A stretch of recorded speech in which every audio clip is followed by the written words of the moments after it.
the doctors are telling me, like, this is what I had. I'm going to have it for the rest of my life. And I'm going to have to take medicine for the rest of my life. And it's going to cause issues. And I could have a shorter lifespan because of this diagnosis. Do you constantly struggle with having time to do the things you love the most? If so, you're in the right place.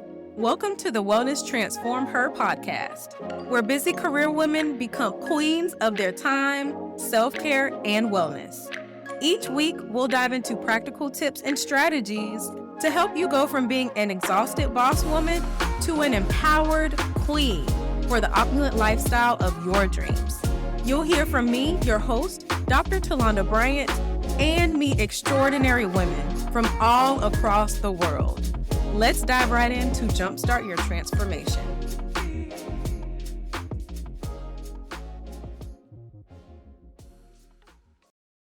Thank you so much for listening to this episode. I have a very special guest. Her name is Brooke. You're going to love everything about this interview. It's going to be all about faith, femininity, and God, and how you can better improve your life overall as a woman or a mom. So Brooke has been in real estate as an escrow officer for almost 10 years after she moved over 1,000 miles away from everything she's ever known to hustle and create an awesome lifestyle with her husband. She created a side hustle mainly because she has expensive taste, but wanted to share her love for all things feminine. Brooke recently became a mom, and she says it's the best decision she's ever made. She's pushed herself in ways she didn't even think were possible, but wants people to see that when you put your mind to something and have God on your side, you are more than capable of anything. She loves bringing people closer to God and to help strengthen their faith through her story and testimony. So without further ado, I'd like to introduce you and welcome Brooke. Thank you so much again for having me on. I'm really excited to be a part of this and to share a little bit about me and my story. Of course. Thank you so much again for taking time out of your busy schedule to do this interview. And I know it's going to benefit so many lives. I hope so. I'm sure it will. So the first question is, how do you balance marriage, your career, and new motherhood? I want to start off by saying that it has been probably one of the hardest things that I have done, but it's one of the most rewarding things that I have done. As far as balancing marriage and my career and motherhood, I had to really play it by ear because there were so many things leading up to when I actually got pregnant. And I don't know how long you've been following me, but a little backstory. I did have about a year before I had Audrey, I had a ectopic pregnancy. And that was the first kind of initial, I'm going to be a mom. And it obviously didn't work out that way based off of the reason that it was an ectopic pregnancy. Now, that was a really hard time for my husband and I because we were excited to be parents and timing was everything.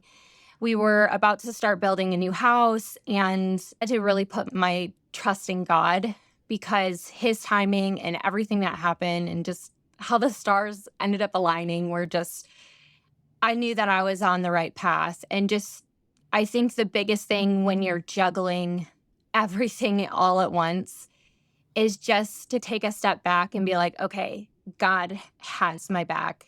And that's what I did. And everything just started to fall into place as I gave it to God and I let it go. And I was like, okay, not right now is not the right time for us to be parents. And we literally finished our house in February of 2023. And I had Audrey in March of 2023. Oh, wow. So that's perfect timing. Yes. And then how the career, I've been doing this for so long. Right around the time that I had the ectopic pregnancy, I was thinking about switching companies.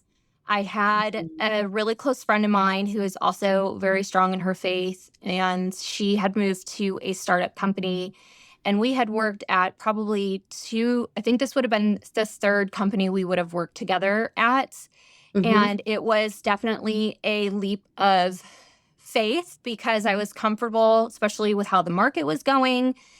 And it was one of those things where I prayed, and initially I turned the job down. They Mhm. came back and pretty much just offered me something that I couldn't refuse. And I prayed about it. My husband and I talked about it, and we were like, you know what? Let's do it. And there's other title companies that I could always go to. Worst case scenario, if this doesn't pan out. I made that jump, and fast forward to when I became pregnant. I had a conversation before getting pregnant that I wanted to be a stay at home mom and I Okay. wanted to be able to work from home, Mhm. and had told them that was really important to me and they were willing to be flexible.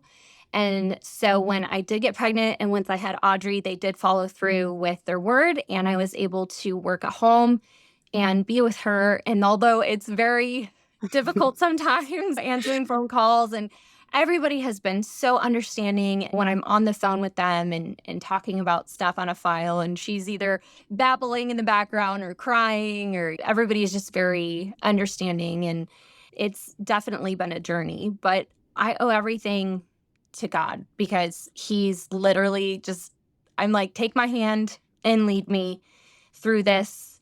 And I still don't know how I do it some days because Yeah. I personally feel like sometimes I feel like I'm failing. And there are days where I'll get emotional with my husband and I'm like, I just don't feel like I'm doing a good job. And I think it's so Mhm. important to have a partner who is your advocate. And he's amazing in a sense that he's like, you're doing amazing. Just keep doing what you're doing. You're doing great. And I think that having a good foundation in your marriage to start is Yes. very important as well. Wow, thank you so much for sharing that. That was very touching, and I know it's going to inspire someone who also may have had an ectopic pregnancy, and I know it Mhm. can be really scary. I remember my mom had one when I was in middle school, and everything about that experience was just scary to witness, so I can only Right. imagine actually going through it. Right. And I was very fortunate too because the nurse practitioner actually who my original doctor was not in. And I originally thought I was just having a miscarriage. Mm. When I called to schedule an appointment, they're like, no, we need to get you in as soon as possible. And so I ended up saying, okay, I'll go ahead and go with somebody else for right now since my normal OBGYN was not available. And it was probably one of the best decisions because I ended up switching to her. And Mm. she also was part of my pregnancy and she was amazing. She saved my tubes and she caught it Oh, wow. early. And I was able to not have to have surgery. It was still such a hard experience to go through. But like I said, God was with me and God was saying, this isn't your time. And I Yeah. remember when my husband and I first started trying, it had been a whole year before I Mm. even got pregnant. And I'd always told myself, if God wants me to have children, I will have children. And Yes. we'll get into later on, but I had a lot of health issues. And that's why we waited as long as we did, because I'm going to be 33 this year.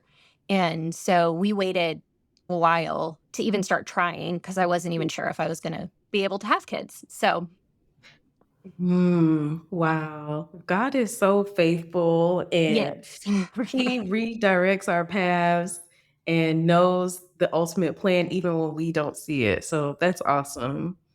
Yes, it's definitely called blind faith. You're Oh, going yeah. into it not understanding why everything's happening the way it is. And then when Mhm. you hit a milestone in your life and you look back, just on the previous year, when I look back, I'm just see his hand in every little decision that I made and trusting my gut and going with him, like speaking to me and saying, okay, this is your next move. This is what you need to do to set yourself up to be where I am today.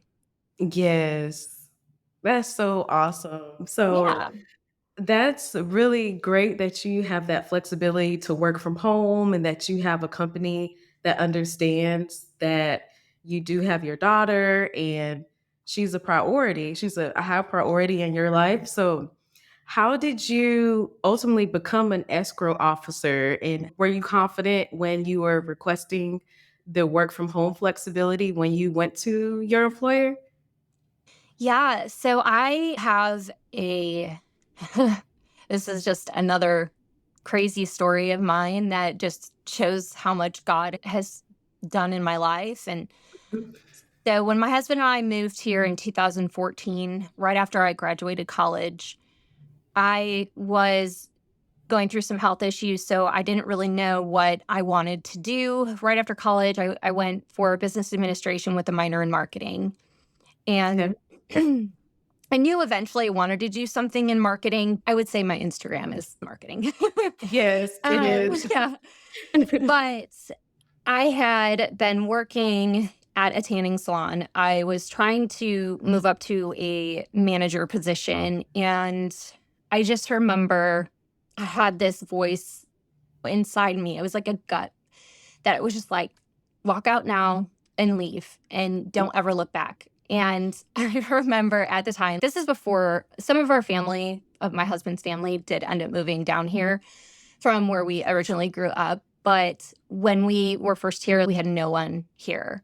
And Mhm. his mother in law, or my mother in law, was visiting at the time before we were married. And I will never forget, I walk in the door and she goes, "What are you doing home? Aren't you supposed to be at work?" And I was like, "I quit." And she's looking at me like, "What? How are you gonna pay your bills? What are you gonna do? Like, how did you just quit?" And I had no idea what I was gonna do. I had no plan. I literally sat down on we had this, like, little case in our apartment at the time, and I plopped down and I opened my Facebook and I was like, "I'm gonna scroll and just not think about anything right now because this is just all too much." And I kid you not, probably within the next 20 minutes, I came across a post. And it was actually somebody that my husband was doing side work for because he was trying to get in the flipping business and real estate. Mm. And he had posted looking for an administrative assistant ASAP.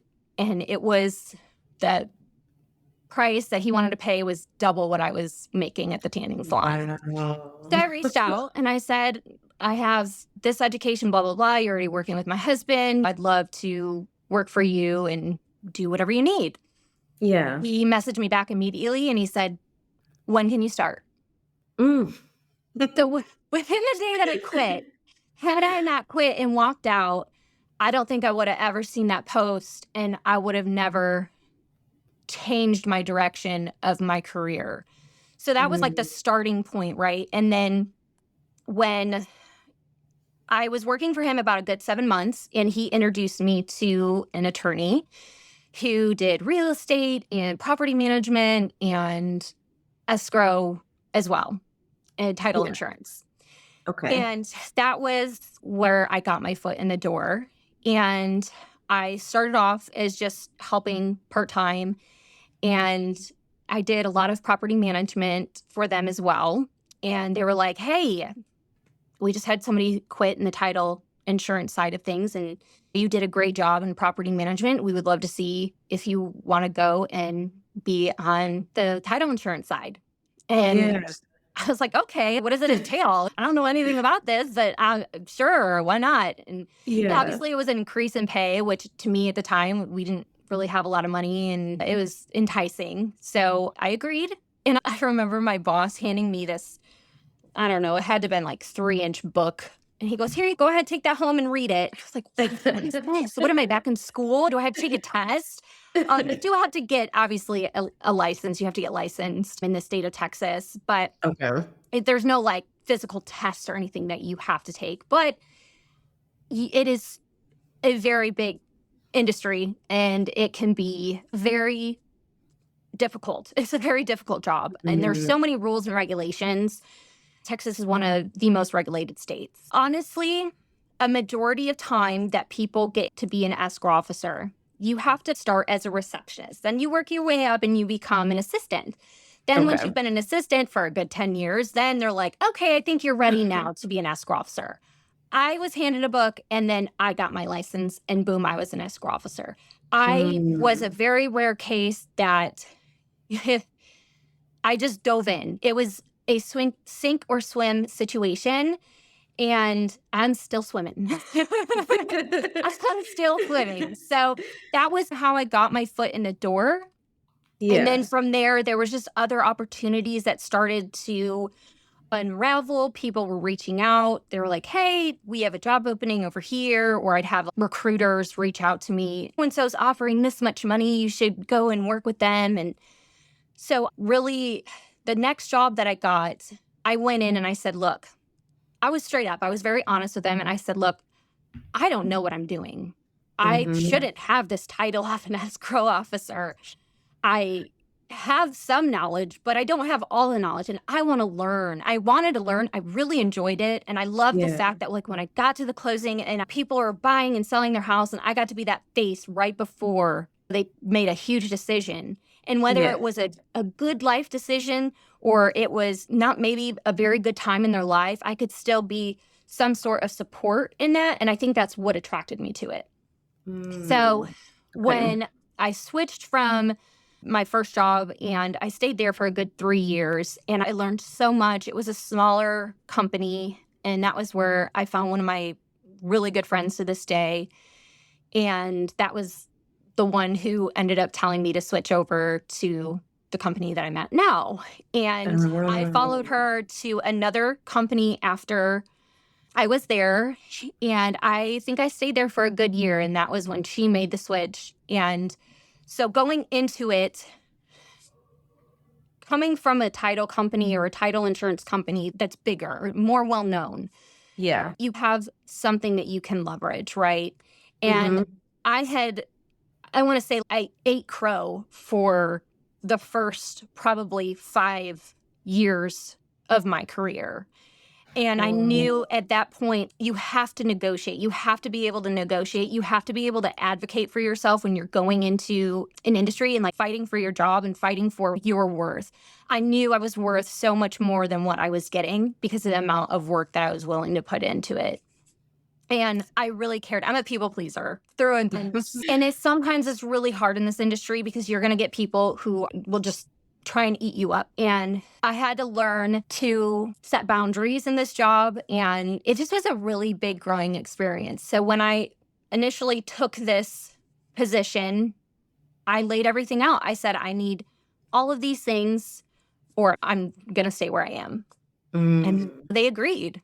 And I think if you fight for yourself and you advocate for yourself and you say, this is what I need, this is what I want, this is what I'm worth, and I'm telling you I'm worth it, you know, Yes.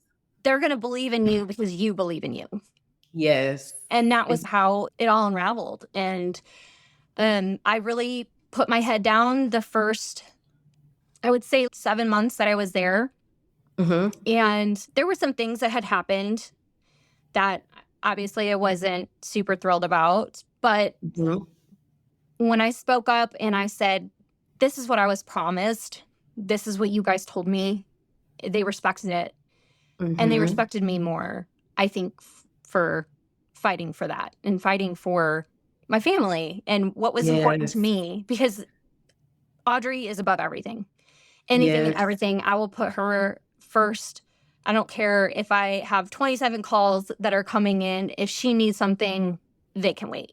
And Yes. I think that's the most important thing in my life. And I appreciate that they are flexible with that. Yes, that's a major blessing because there are some companies that would have passed on giving you the opportunity to work from home, and that's totally okay. If that's something that they want, they can find that, but I love that you advocated for yourself and said, "Hey, this is a deal breaker if this is something that you can't deliver." And the fact that they worked with you and negotiated what you currently have for your schedule, that's a major blessing. I will say too, in this industry, it is very rare for people to work from home as an escrow officer. There are Yeah. remote escrow officer jobs that you could do across the United States, but a majority of the well-known title companies here, it's very, very rare. And so it Mm. was such a blessing. I was willing to walk away from the career to become a mom. I was like, I will figure it out. I will find a way. I will find something that I can do if this does not work out and I Yes. cannot be at home, because that was above anything. I wanted to be home with her. My husband and I even talked about, do we have to change our lifestyle? You know, Yeah. a Yeah. lifestyle change. Do we Mhm. do a 180? And we were willing to do that. But God had other plans. And I'm still walking on that blind faith line of whatever. Yeah. We don't know what the future holds. So Mhm. the market is so up and down and Mhm. crazy. Nothing's ever promised. We know what our priorities are and where we both stand. And I think that's extremely important in a relationship too. Oh, yeah, it definitely is. And like you said earlier, having that strong foundation in marriage is Mhm. so important. And especially once you start having kids, because I can only imagine that things completely change. I'm not a mother yet, but some of my friends have shared that everything that you're doing now before kids is going to change after you start having kids. And Yes. Yes.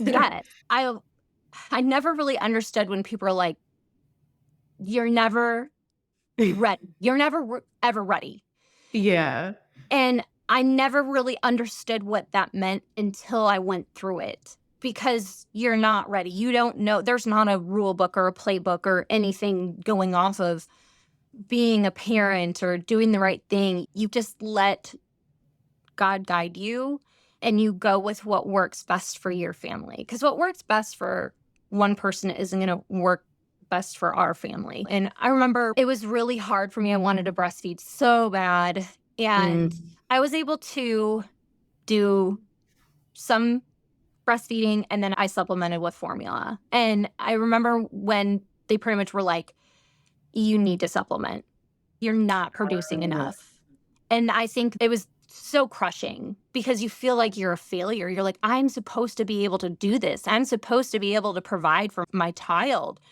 And then yes. just, it was a really hard pill to swallow, but it was one of those things that I just had to overcome. I had to be like, look, you're not a bad mom. You did everything that you possibly could.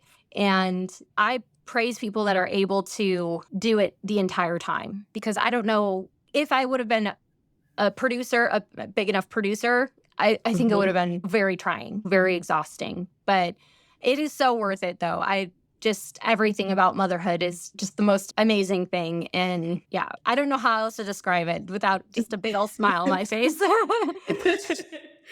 I love it. It's such a blessing to bring new life. It really is a miracle when you think about it and sit back and think that God kept you the entire pregnancy and allowed you to birth a new little human being.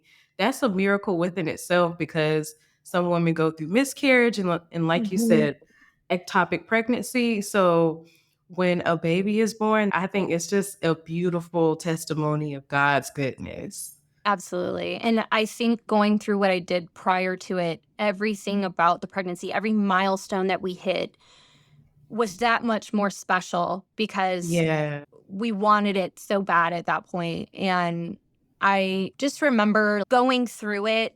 It was probably towards the end where I really started to mentally prepare myself as far as becoming a mom. And in the Bible and stuff, you're bearing a child. And I really wanted to do the birth natural. I wanted to have a natural Yeah. birth. I didn't want to do an epidural. I would always say, people are like, what are you going to do? What do you do? And I'm like, okay, I know this sounds really weird, but I wanted to embrace the pain. I wanted to feel the pain because Yeah. that's what we were supposed to do Mhm. as Yep. women. Because I have, or I had, I don't like to say I have anymore because we'll get into it later. But Okay. I did have some immune disorders that I was dealing with, and that was what prevented us from having children previously. And I was high risk. So I Um, had to be induced. And so it was a planned delivery, but I was on Pitocin, okay. and I had angels working overtime in that room because I was determined that I was not going to take that epidural. And I didn't. It was about 7 hours of labor, and I pushed for like 20 minutes. And What? yeah. And there she was, a beautiful little baby girl. And yeah, it was just the most wonderful thing. I had my parents in there, my husband's mom was there, and she was my photographer. Oh. I will say you don't think about those kind of things, but they're very private, obviously. But it definitely was Yeah. something nice to look back on and be like, wow, I did that. I did that. I pushed Yes. through the pain. I pushed through it. And my husband's like, okay, well, we're gonna have another one. I'm like, let me forget what the pain felt like first. Yes. But I think it would be better next time if I don't do like Pitocin or anything or get induced. If I just did it naturally, I think it Yeah. would be a lot better. And then having contractions for 7 hours within, I think I had contractions every 5 seconds. Mm. It was Wow. nonstop. Yeah, it was Oh, nonstop. man. But but I dilated very fast. I was already at a 3 when I went in, so Oh. it did go pretty quick, so still felt like a long Oh, I'm time. sure. If you could describe the pain, how would you describe what your experience felt like for childbirth? I know everyone has a different experience, but I've heard my cousin one time, she told me she felt like really bad menstrual cramps, Mhm. and I don't Yeah. know. Yeah, I would say that if you could take your worst day of your cramps and amplify it times 20, that Oh. probably is what it felt like. But like I said, I was on Pitocin, so I didn't get a break in between. If you can get a break and then Mm. like brace yourself, but you have to breathe. And I didn't do, I think they're called like a doula or something like that. I can't Yeah. remember it, or like a midwife. I Yeah. recommend doing the exercises with them prior. Now, I was already just like mentally preparing with God, but they Yes. will give you the breathing techniques, and the breathing helps significantly. And I knew the breathing techniques just from doing my own research. But Mhm. if you're really interested in going the more natural route, don't be afraid to reach out because I'm very Yes. bad about asking for help. And that's one of my biggest flaws is I'm like, I can do it myself. But I think it probably would have gone a little bit better if I had really focused on those breathing techniques. But I had my husband by my side. He was really helping me. I had amazing nurses. They were really Mm. helping me through it. And they're like, okay, all right, breathe in, breathe out. Okay, this is when you want to breathe. This is when, and so it was helping as well throughout the process. But I would say I was ready to start pushing mainly because she was already crowning. So her head Okay. was right there. But you Mm. can't start pushing until you're at like a 10, really at a 10, right? Yeah. So mine I was almost like fighting against my contractions. So I Mhm. had to squeeze on top of the squeezing sensation. And I had more back contractions than I did in my stomach, like where Mhm. my uterus and stuff is. I had it all in my back. So my dad, Wow. my gosh, that man, I loved him so much. He was squeezing my waist and he was like shaking. My mom's like, you got to break her. I'm like, no, harder. Because it relieved the pressure off of my back when I did get the contractions. I sat on a bouncy Mm. ball. I tried all the different positions and it was definitely interesting, just the whole experience. But I'll never forget when it was time to push, the pressure that you feel when you're actually Mhm. pushing. That's the most painful part. You think the contractions are pretty painful, but when you go to push, that is pain. I don't think I'll ever forget that. But it was so rewarding. As soon as Mm. that baby came out, oh my gosh, it was just the most amazing thing in the Yes. world. And I have a friend whose husband is not extremely religious, but I remember they had a baby a couple months before I did. And after I had Audrey, I remember reaching out and being like, how do you not believe in God? How do you not see God when you Yes. have a child, And I'm working on him still. I'm still working on him. Like in like a loving sister way, Yes. I don't Mhm. want to scare him. I'm still working on him and praying for him on the side because he's a very good person. But, like, you just see God's hand in Yeah. everything. And Mhm. it was a miracle. Everything about it was just amazing and what our bodies can do and how we can push ourselves. Yes. Yeah, that's amazing because I've had some women tell me that they didn't know that their body could push or could do what it did during childbirth Yeah. until they actually experienced it, and it was just like, "Wow." But I really think, like I said, you put your mind to something, you can do it. And I Mhm. had said, I'm going to do it. I'm going to have a natural birth. And I did it. I really pushed myself. And I know there are people out there who there's complications or something goes wrong Yeah. and they don't have a choice. But Yes. I did have a choice to sit there and be like, okay, yes, this pain is excruciating. And yes, I could not feel anything for the rest of the time. But I was like, nope, I'm going to stick it out and I'm going to go through it. And yeah, it was amazing. Wow, that is a beautiful story and testimony, and I know it's going to help inspire someone else when they're having to make the decision or whether they're going to have a natural birth and Mhm. weighing the pros and cons. So, thank you so much for sharing all of those intimate details about your experience with Of childbirth. course.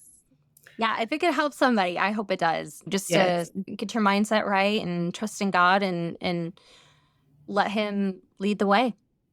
Yes.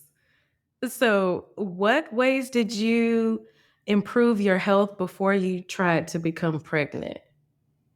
So, I had been going through a lot of weird health issues right when I was about to graduate college. And there Mhm. was a few random things that were happening prior to being diagnosed. And I think it was 2013 that I was diagnosed with MCTD, which is considered mixed connective tissue disease. Mm. And I didn't understand what was happening in my body. I think I was only 21 at the time, maybe 22. And Wow. I was like, what is going on in my body? Why do I have so much joint pain? There was a time that I mean, I was in so much pain, I couldn't even tie my own shoes. I remember trying to sit on the bed and bend down and tie my shoe, and I was just in so much pain. I remember just crying and asking my husband, "Can you tie my shoe?" And it just it was a lot to go through that young because you're still maturing, you're Yeah. still Mhm. trying to navigate. Our relationship was so fresh, like, we had just started dating in 2013. I would say, Oh. like, we went through all the things a relationship could go through within the Yeah. first 2 years of our relationship, and I think that's why our Wow. foundation became so strong because we fought for the relationship. Yeah. We went through it, and we grew through it. So, it was very much a trying time Mhm. because I had medical bills, but I wasn't bringing any money in because myself I couldn't Yeah. work. I couldn't That's tough. At one point, my doctor's like, you should go on short term disability, and then that could prolong into long term disability. And I just knew in the back of my head, I was like, this isn't the plan that God has for me. This isn't my life. This isn't going to Mhm. be my life. Yes. And I'll never forget, it just really changed my perspective. My dear grandma, um, I went over to her house and we were all sitting around the table and we were talking. And she turns to me and she goes, you need to denounce it. You need to reject it. Don't Mm. say, I have it. Don't say it. Act like you Yes. don't have it. And at first, I remember like thinking in my head, I'm like, Grandma, what are you talking about?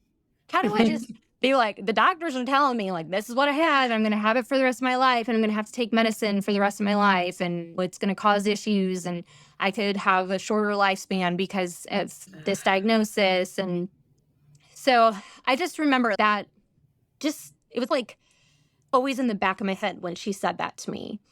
And Mm. fast forward to, I believe it was 2014. I didn't end up getting on any medicine because I refused. And the side effects of the medicine were like, well, you could go blind, but that's later on down the road. But it's just a side effect. It doesn't always happen, but it's a potential. So you have to go every 6 months to get your eyes checked if you're on this medicine to make sure that it's not ruining your eyesight. I was just like hearing that on top of the news that I'd already found out. I was like, oh my gosh, this Oh, is yeah. insane. So in 2014, I ended up getting really sick.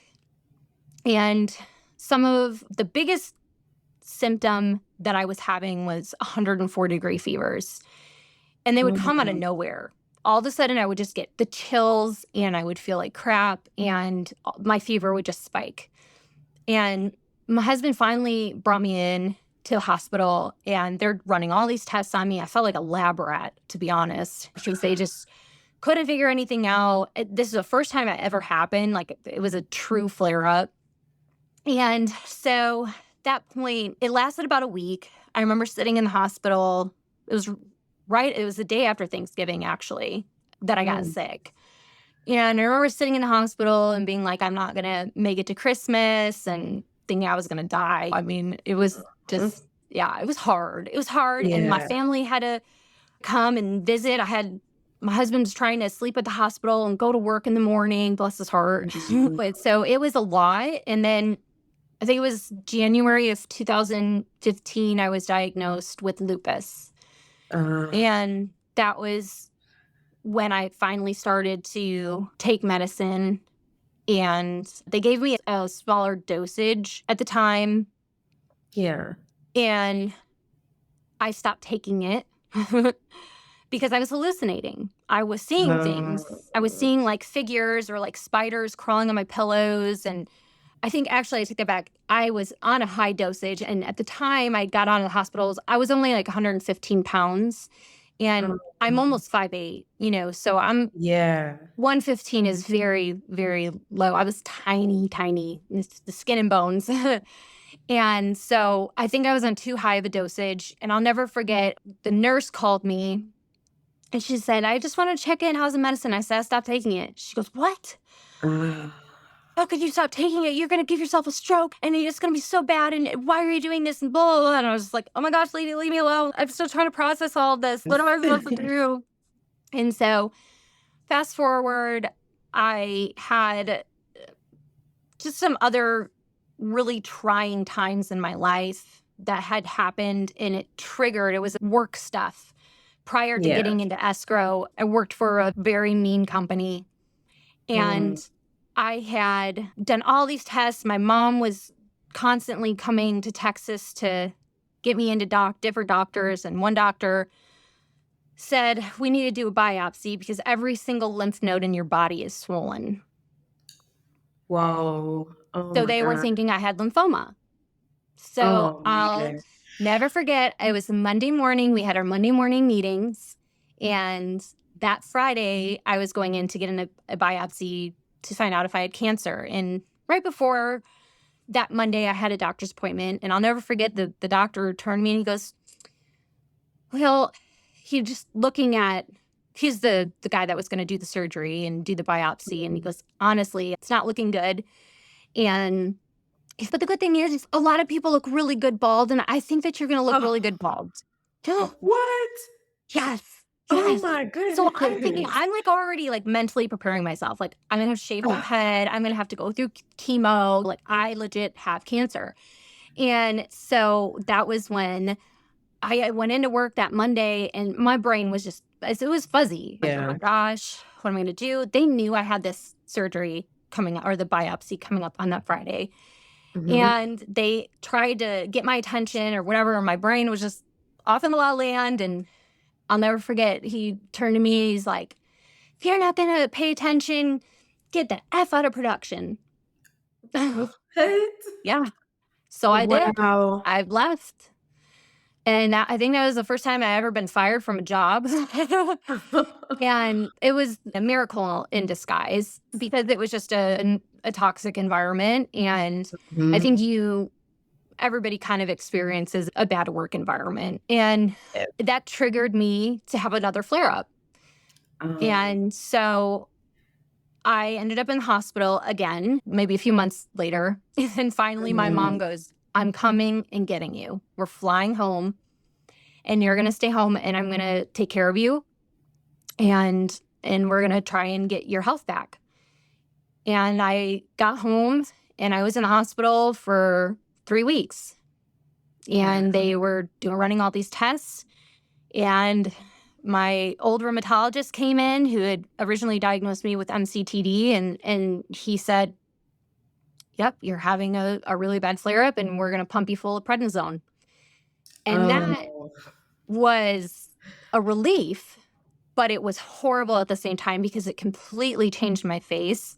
It completely gave me body dysmorphia. I didn't even recognize myself. I was so not only depressed because of everything that I was going through, but I wasn't me. Every time I look in the mirror, it just reminded me of everything I was going through. But plus, I had blew up like a balloon. My face was huge. Everybody that saw me, they're like, what happened to you? And that was really hard for me. It was so hard to go through. And so that was the turning point of I will never take prednisone again. I remember telling my mom I would rather die than take prednisone again. And mom was like, don't say that, don't say that. And I'm like, no, seriously, that's how much it hurt me. It hurt to take it because it was just masking. It wasn't really fixing me. And I know it sounds cliche and it sounds crazy, but I truly believe that you can heal yourself. And I think that there are things that you can do to get you through things. And God got me through this and he led me. And it was like a switch went off.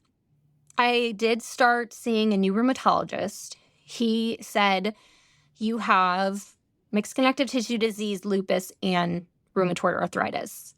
And so, yeah, I was like, wow. He's like, that's why you have so many. And I also had Sjogren's. So I have clogged salivary glands and horrible dental issues because I have dry mouth and the acidity from my gut health comes up and I have heartburn. It's like anything and everything that you possibly imagine. It was like, let's just keep adding to the list. I had a horrible pain in my hands to the point where I would wear these braces and I remember tying them so tight to where I couldn't feel my hands because I wanted them to be numb so I didn't feel the pain. And it just was like a switch went off. And I'm like, I'm either going to sit here and feel sorry for myself and never do the things that I want to do and not live a good life and just wallow away, or I can trick my brain into believing that I can live a healthy life and a normal life. And I will say it started off small because you can't just, especially that young too. You're like, I'm not making lifestyle changes. What are you talking about?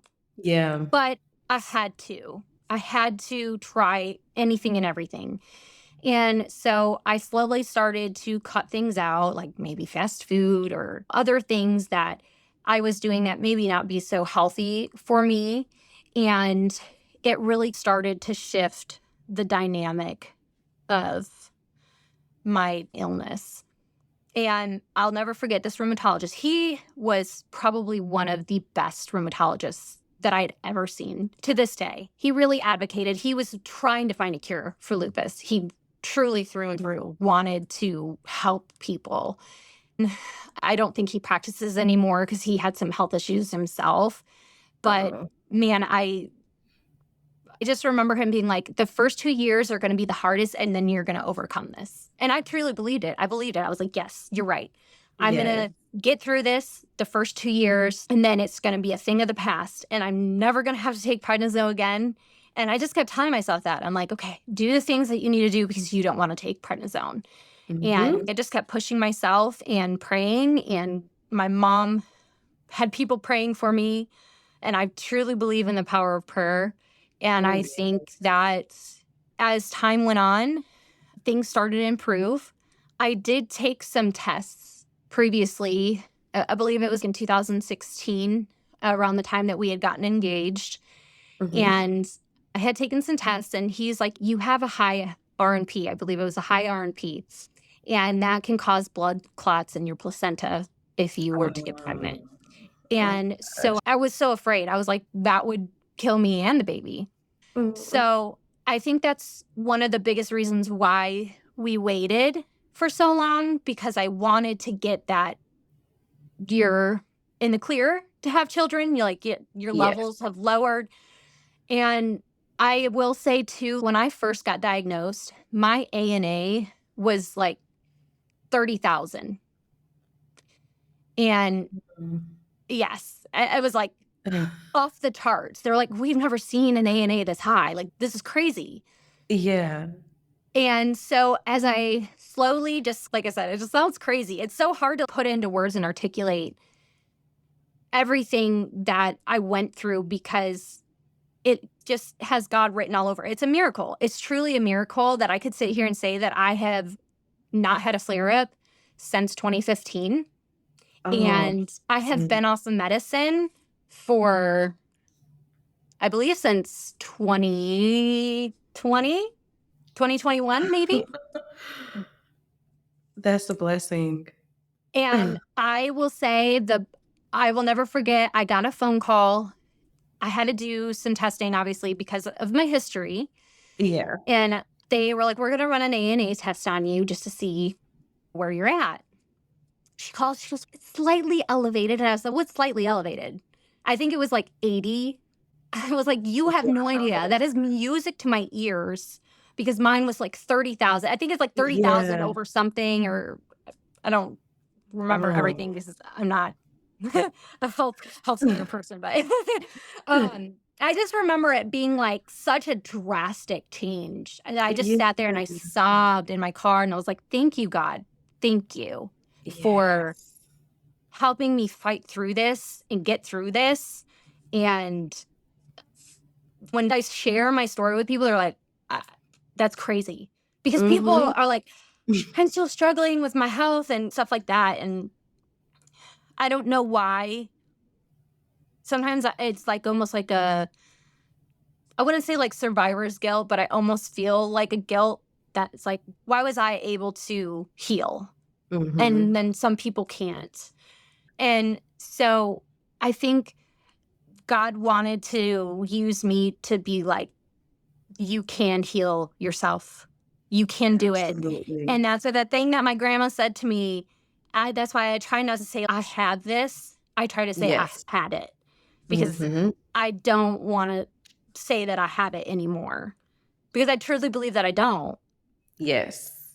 And I think that helped me grow significantly. And I don't think I would have been able to do everything that I'm doing now if I was still stuck in that place I was in 2015. Wow. There's power in the words that you speak over your life. Your Hmm. story is a perfect testament of that. Yeah. Yeah. It's crazy. It's everything that happened. Like I said, it just things falling into place. And it was such a big leap of faith, us even moving to Texas away from family and going through all of that without family. And it was really hard. And it was just trusting God and knowing like this is where we're supposed to be at this time and that God Yes. led us here. That all these Mhm. things were just falling in my lap or falling into place. People are like, well, how did this happen? I'm like, well, honestly, it's a crazy story. Who's going to believe that I quit a job and then 10 seconds later I had a new one with Yep. no plan, no plan of action.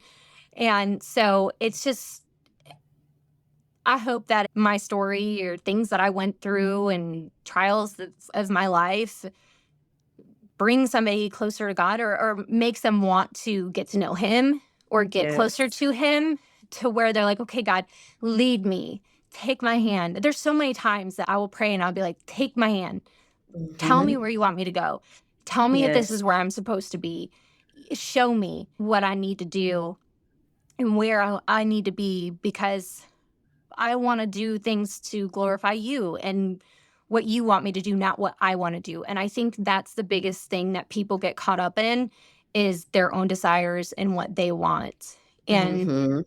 I think that I think that my social media grew so much because God wanted me to use it as a platform to reach more people. And I Yeah. truly wholeheartedly, that's why the whole entire time my page I've always been talking about my faith. I never wanted to mislead people that wasn't what part of my page was. Yeah. Wow. So if you're listening and you have not followed her, you have to follow her page. It's so inspirational. It's pink, feminine. It's everything that you would want to see on a daily basis to encourage you. So you can go to, and I'll also link this in the show notes in Mhm. this episode, but it's going to be at underscore Brooklyn underscore 22, correct? Yes. Okay, and then you also have a YouTube channel too, right? I do, I do. I am not as active on YouTube as I am on Instagram, but I've been trying to be more active on there just because I know a lot of people are like, "Oh my gosh, I love it when you're on YouTube and you talk," and I love to talk, so I'll talk everybody's ear off, but it's it's definitely something that I've been trying to do more and just juggle with everything else that I got going on, but it's definitely a outlet for me as well. Yes, I'm sure. And I love that you're able to impact so many people.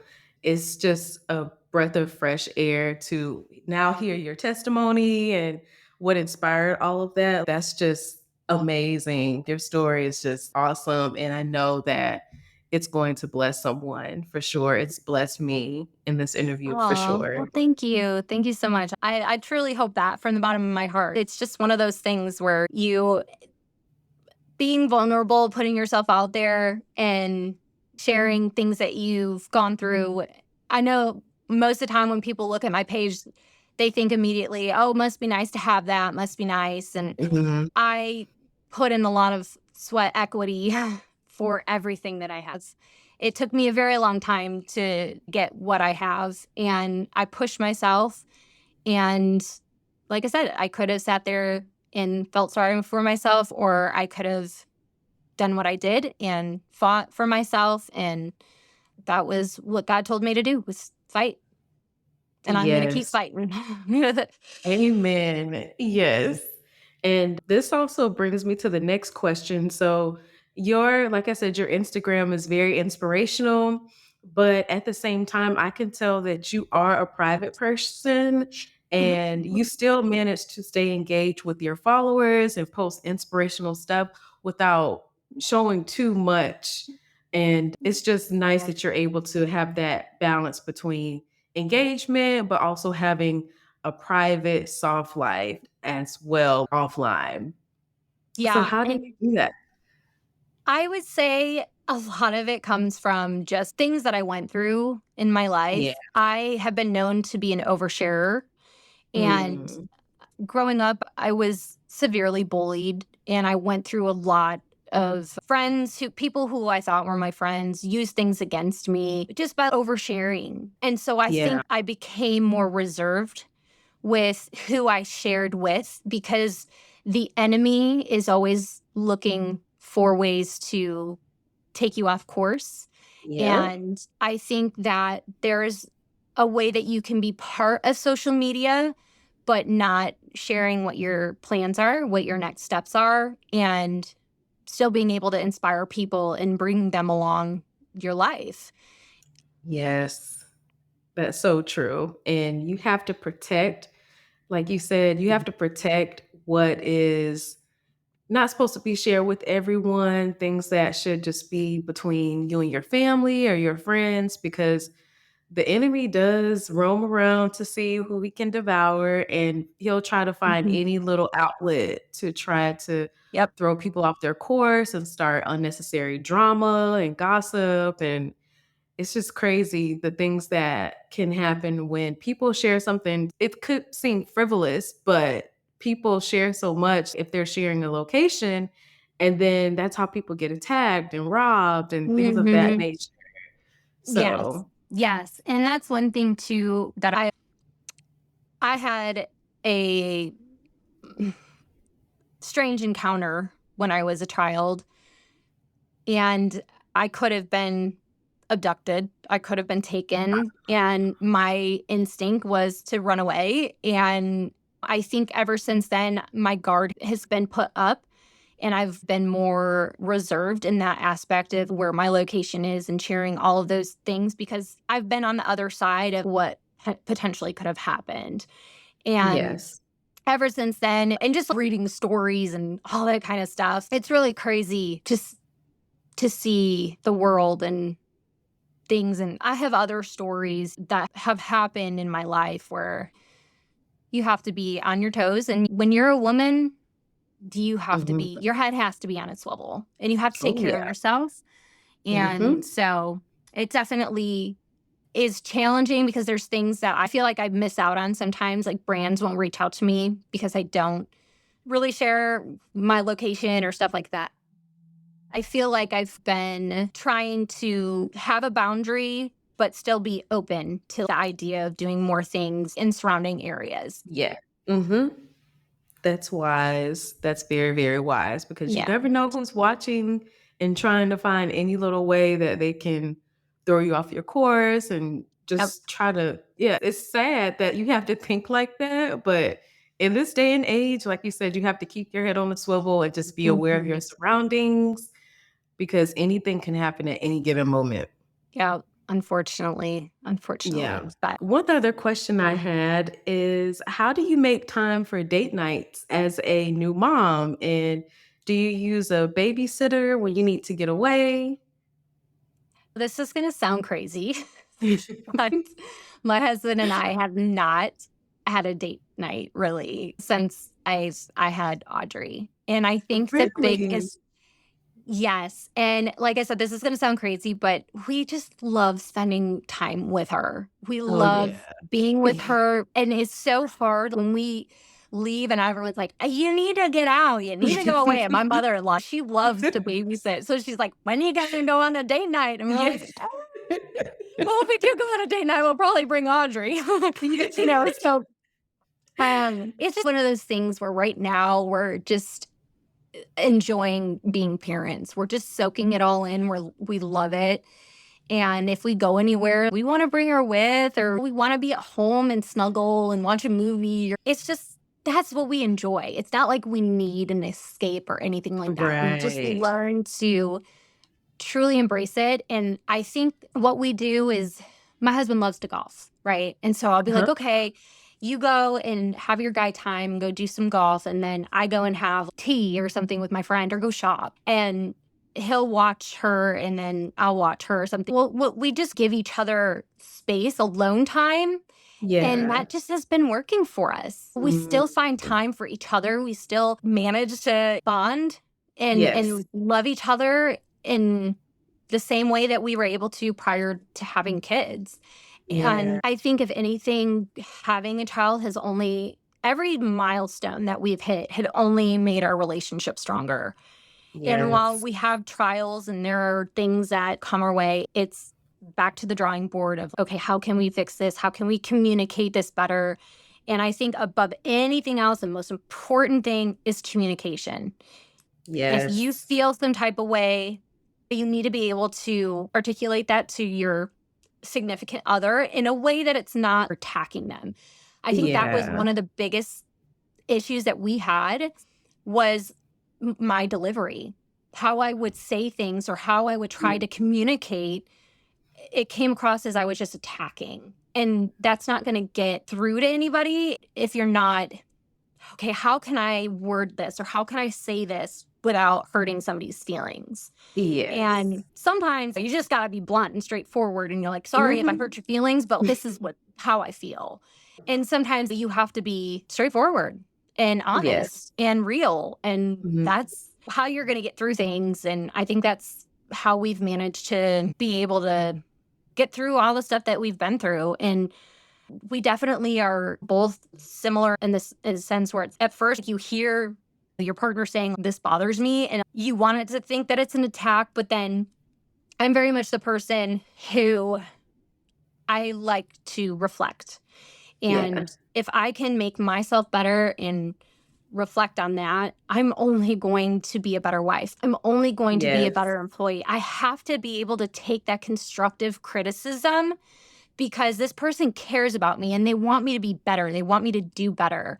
And so Mhm. that's why whenever I, even in like in my job, if there's something that I can do better, I want my agents and the people that I'm working with, my clients, tell me what I can do better so then I can be better. It's only going to Yes. help me. in the long Mhm. run. But first, it hurt a little bit. I'm like, oh man, okay, yeah, I guess you're right. I probably could have Yeah. done that better. Of course. But Mhm. it's like that with everything, even the discernment of God. When Yeah. he's there and he's like, okay, you could do this better. And I'm like, you're right. Mhm. You're right. You're so Mhm. right. I could totally do that better. And there are days where I'm going to be real with you. The other day, I was sat down and I was crying with my husband and I said, how do I know that I'm doing enough for God? Mm. How do I know? And I'm sobbing. I'm like, what if I'm not doing enough? How do I know that? Where do you draw that line that I'm doing everything I possibly can to make him happy? Mhm. And I think that's when you start to really peel back and you unlayer this onion of what your true purpose here is on earth. And it's not about pink handbags and big closets and this and that. This is all nice and wonderful. And I enjoy it and I love it. And I worked hard for it. Yeah. It's never going to fulfill you. It's never. Mm-mm. And I think I shopped and I did all this stuff because I was filling a void of wanting to be accepted. And I think that's why I started my page. I wanted this whole acceptance thing. And in the end, all the acceptance that I ever needed was God and Jesus. And Yes. I think when you come to that realization and you finally hit that point of being like, this is all I need, it's like the most freeing thing. And I'm still working on it. Trust me. I have my days where I'm like, that Chanel bag looks real good. I'm not perfect by any means, nowhere near. Yeah. But man, if I could do a little something more that is just going to bring glory to God, that I want to do it. I want to do it. And I want to help people. I want to bring people closer to Him. And I just feel that has always been what I wanted to do. I just didn't know it, Yeah. and I didn't know how to do it because I know it may not seem like it, but I'm very shy. And I'm not going to be the one to approach you. If you approach me and I can, like when you approached me, Yeah. I was very, I would say reserved. But once you get to know me, I always say, once you get to know me, I never shut up. But in the beginning, it's very hard to get me out of my shell.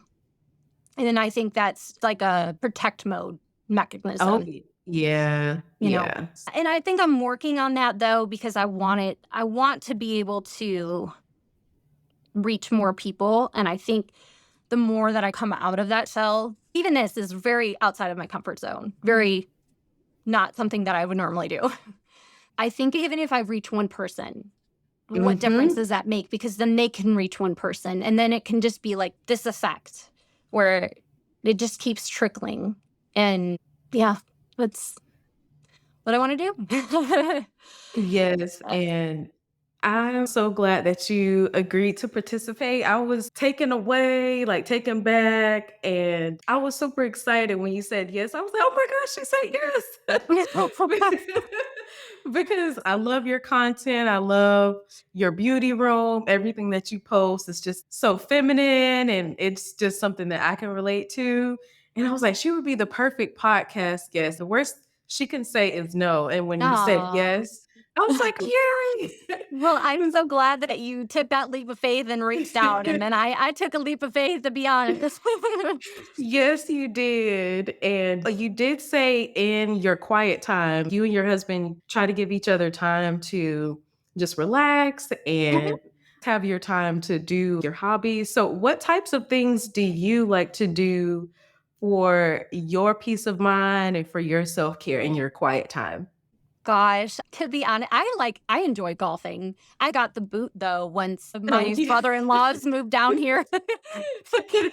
I used to go a lot more with my husband, but that's okay. What makes him happy makes me happy. And what makes me happy makes him happy. He thought I was crazy for wanting a beauty room in our house. So he was like, you're crazy. Nobody ever does that. And I was like, no, it's a thing. I could capitalize on it. Just let me try it. Let me see if I could do it. And I Yeah. think he was like, okay, yeah, let's see where this goes. And so we really just feed off of each other. And I would say I just enjoy being a woman and doing girly things and going and having coffee and going on brunch dates with my girlfriends and shopping and spa days, stuff like that. I'm very simple. I just like I said, feminine things. I think sometimes we lose and think that we can't be feminine. I don't know if you've noticed, but I got a lot of hate when I first started coming out with more pink and girly things. Really? I didn't know that. Yeah. Wow. And people saw I was and they're like, "Okay, you're a little cuckoo because you like so much pink," but I was like, "It's Oh just my it gosh. brings a sense of calmness." And if you look at the Yeah. psychology behind pink, it does mean calmness. It does bring Mhm. calmness. Yep. And it embraces your femininity in a marriage. When you read the Yes. Bible and you see being submissive and feminine in your marriage, that's why I think I like it because I want to be feminine. I want to be girly. I want to embrace all the things of womanhood and being a mom and being a just all of the things. It's just been one of those I don't how do I word it? It's one of those things where you want to share your love for what you love and not care what anybody else thinks about it. And I think it took me a long time to break out of that and what people think. And once I was able to work past that barrier of judgment and being into really girly things, I found that there were so many other people who really enjoyed it as well. And it was like we have our own little community. And I love that. I love that we can all come together. We can share things that we love with each other. It's almost like that's an escape. And I've created a little community of people that I talk to on a daily basis. And I truly believe that some of these people are my friends. I've met some of the girls that live here in Texas, and I still keep up with them. I'm actually seeing a couple of them this weekend. I'm having a little Oh. Galentine's Day. Yeah, it's just been really refreshing finding other people who embrace it as well, and that's all the things that tie into me letting loose and being me. Yes, and that's what it's all about, just embracing your true self and being passionate about your purpose in an authentic way. And your page and everything that you post definitely exudes that. So, thank you so much for sharing that. One more thing before we go, I do have a fun segment where Yeah. it's like this or that. So, I'll say for the first one, heels or sneakers and why. And it's just a little fun segment so listeners can see more things about you. I love it. Okay. So the first one, heels or sneakers and why? Okay, so a lot of people would think I would pick heels, but I actually would pick sneakers, but they'd have to be pink or sparkly or something. Mainly because I love to be in comfy clothes. I like cute, comfy outfits, and I'm very tall. So sometimes I feel when I wear heels, I'm towering over people. I like heels if certain environments, but on a day to day basis, if I were to go to grab something, it's going to be sneakers. What? Yeah, I know. I totally like that. Like the glam sneaker, something Mhm. comfy that's cute. Yes. Um Yeah, if you see my closet, I have all of my tennis shoes are either have some sort of pink or sparkly something on them, and yeah, so as long as they're cute, give them to me. Okay, so the next one for your ideal vacation, would you prefer an exotic island or a ski trip in the mountains and why? Oh, definitely beach. I am not a cold Yeah. girl. I moved away from the cold. Bring me sunshine and sand and yeah, some cocktails, all those fruity drinks, I'll take them all. I prefer warm weather over cold for sure. Yes, me too. So, would you say you would want a spa day or shopping all day? Oh, shopping, 100%. Yeah, I'll shop till I drop, girl. Yeah. But you seem like you know how to catch a good bargain. Yes, I do. I will. And I think that came from being I used to buy Kate Spade handbags from the outlet and resell them so I could have money to shop. What? hmm That's so Oh, yeah, I was smart. trying to find all the ways that I could make an extra buck or two. Like, I'll hustle. I'll hustle for that money. Mhm. Yes, I love that. Chanel or Louis Vuitton, and why? So I prefer Chanel, but mainly because it's classic and timeless. And it Yes. reminds me of Audrey Hepburn, which is who I named my daughter after. I just think of classy, timeless, and that's what I would call my style is girly pink, classy, and timeless. Yes. And the last one, cash or credit card, and why? Cash. And I say cash because I think we're moving into such a digital world Mhm. that I think cash is more valuable, in my opinion, and that we should continue to hold on to that Yes, I aspect. agree. Well, thank you so much. That is all of the questions that I have for you. And is there anything else that you would like to add or share with the listeners before we end the interview? I think the biggest thing is to just let go and let God. That is my motto in life. And the more you let go and let God take control, the more you're going to see miracles and things work in your favor in your life. And that's all I have to say. Yes. Thank you. Thank you. Thank you once again. Thank you. I really appreciate you again, like I said, getting me out of my shell and sharing stories, and it's been a pleasure. Oh, thank you. And you're very welcome. I'm glad that God was able to use me to bring you out of your shell and to also share inspirational stories for those that actually need to hear it. Absolutely. Well, thank you so much again and have a great rest of your night. Thank you. You do the same. Thank you for listening to this episode of the Wellness Transform Her podcast. If you enjoyed it, I would love it if you could please share this with another boss lady and leave a 5-star review. If you're interested in working with me, please visit www.yourladywell.com to book a free self-care call with me and access my free resources. Remember to steward your time wisely.